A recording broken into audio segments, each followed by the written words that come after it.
Well, hello, everyone. I'm Beth English, and I'm here with Sergio Gomez.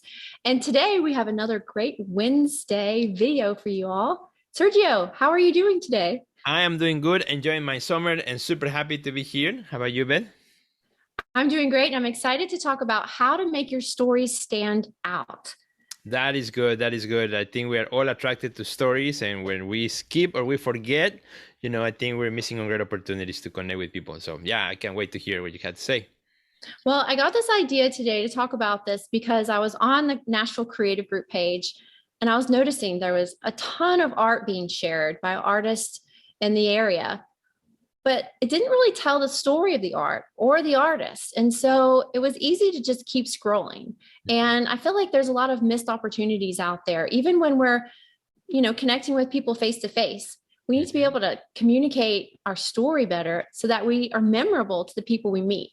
Do you Mhm. feel like artists maybe don't have the best handle on this sometimes?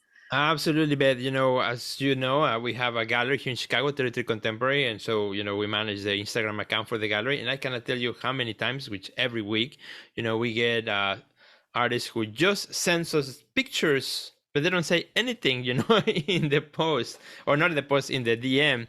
So yeah, I mean, they're missing a great opportunity to connect of some sort. It's like if I send somebody a text of a picture that I don't say a word. You're like, okay, nice, but what else, right? So yeah, I love what you have to share with us today because I think it's so important. It's communication, right? At the end of the day. Well, I have a three-step process that I think will really help. And this is something that I use in my business as well. And Mhm. so I found it to be really effective. And so, Good. first off, we want to get attention. We want people to stop in their tracks and listen to what we have to say. But when we say it, we have to be clear, not cute. A lot of times, we try to be very flowery with our language or abstract in our descriptions when really we just need to be clear about what it is that we are sharing with the world so that people know instantly what they're about to engage with. What do you Mhm. think about that? I Clear, love. not cute. Clear like it. I love that. I think clarity trumps all things, right? It's the best way in which our brain can process the information quickly and know exactly what it's about. It's like when one of my kids come to me and they want to ask me for something. So first they come and they say some nice things and they go around and around so that then they can say something. So in my mind already starts to get lost, right? As when they come in and they clearly say what they're looking for, then I can give them a quick answer. So I Mm-hmm. think a lot of times, yeah, in the way we speak, we can just be confusing because we take people through left and right instead of this is what's it about.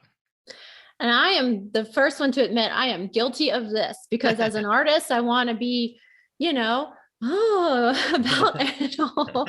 But as a communicator, you have to get rid of everything that is going to confuse the audience and just be as clear as possible. So use direct language. I love that. Your language I think is very good. So after you get their attention, then you need to address the audience. Why is it that they would be interested in your work in the first place? Do they like landscapes? Do they like abstract paintings or whatever it is that whoever you're trying to reach, address very clearly why it is that it's important for them to know that, hey, you're talking to them, you understand their needs, you understand their likes, and you have what it is that they want. And so I think that's important before you even go into anything else, address your audience and their needs first. Mhm. I love that one. And whenever I do a social media post, I always imagine myself sitting in front of a friend. And that's kind of how I've been approaching my social media posts for quite a while. Like, okay, how would I approach somebody, right? And a lot of times I start with, hey, my friend, and then I say, I got a story to share or to tell you with you, or, the reason I picked this artwork that I want to share with you today. So, I try to find that common language, being direct, but common language that will make me feel approachable versus a lot of times when you look at a post on social media and then all you see is like title medium size and that's it, right? It's so Mm-hmm. impersonal. It just feels like an ad, but not really a person on the other side. So yeah, I totally agree. Yeah, you want to know that, hey, they're talking to me. This is something I need to Exactly. pay attention to. Hmm. And then once you establish that with them, your audience, that connection, then start to tell your story, explain the passion and the why behind what you do. And then it's going to seep in a little bit more because you already have their full attention. Sometimes when we start with, this is why I do it and I'm so passionate, and it's like, wait a minute, you lost me before I even got hooked in. Yeah. So I think it's important that we follow these 3 steps: clear, not cute, address your audience, and then tell your story and tell the why behind it, because it takes a little bit of time for that connection to develop. And you want to make sure you do it in the way that, invites people in and doesn't push them away. Yeah, I love that. And on the last one, on sharing your story, I always think that there's many types of stories. You don't necessarily have to explain what the artwork is, but you can talk about what you were thinking, what's happening in your life, your process, your way of working, why you choose certain materials, and make a story out of that, particularly when you make artwork that maybe it doesn't have a specific story behind, or you want the viewer to kind of engage with the artwork and come up with their story. But there's so many other stories around that you can bring people into the work that you're creating. Especially if you address why it's relevant right now. Yes.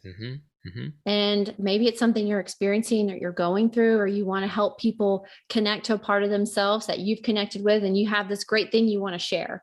You just, like you said, there's a lot of different ways that we can tell our stories. And so I think when you can be intentional about it and think about, well, how is this connecting to the audience? And how is this connecting to my clear message of communication to start off with?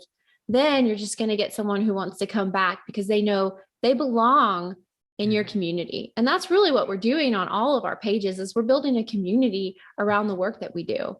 And what does it take to build community? It takes trust and communication and respect. And so if we can just look at it through that lens, I think we'll create connections better with the people that we want to attract in. And I mean, we look at some of these really wonderful pages now and we think, wow, how are they so successful? Well, they probably are very intentional about the community they're trying to build, and they use their language and their visuals to bring them together. And I think there's so much potential with art because, number one, visuals are so wonderful. That's what we want to see. But then again, we want to know more. So if we don't have enough information in the description part, we're completely missing an opportunity to connect with people.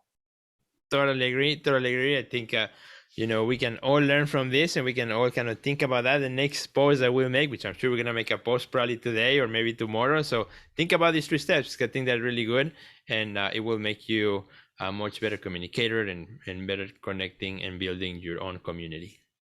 That's right. All right. Well, thank you guys for watching. If you have questions about this, feel free to send me a DM. I'd love to connect with you. But first, Sergio, where can our friends find you online? So friends, you can find me on Instagram at Sergio Gomez Art, and I'm doing right now inside the Art Next Level. I'm doing a whole course in the month of July on Instagram Reels. So if you're having trouble with that, just DM me, send me a message. You can still join. It'll be really fun. And how about you, Beth? Awesome. You can find me on Instagram, Facebook, LinkedIn, TikTok, all the places, at Beth English on all of them. And hey, go check out my website at bethenglish.com. I would love for you to see how I'm applying these same principles to the work that I'm doing. To be clear, not cute, address the audience, and then tell my story. All right. Well, thank you guys for watching today. And I hope that you have a wonderful rest of your week. And we'll see you next time with another great video. All right. Goodbye, everybody. Bye, Beth. Bye.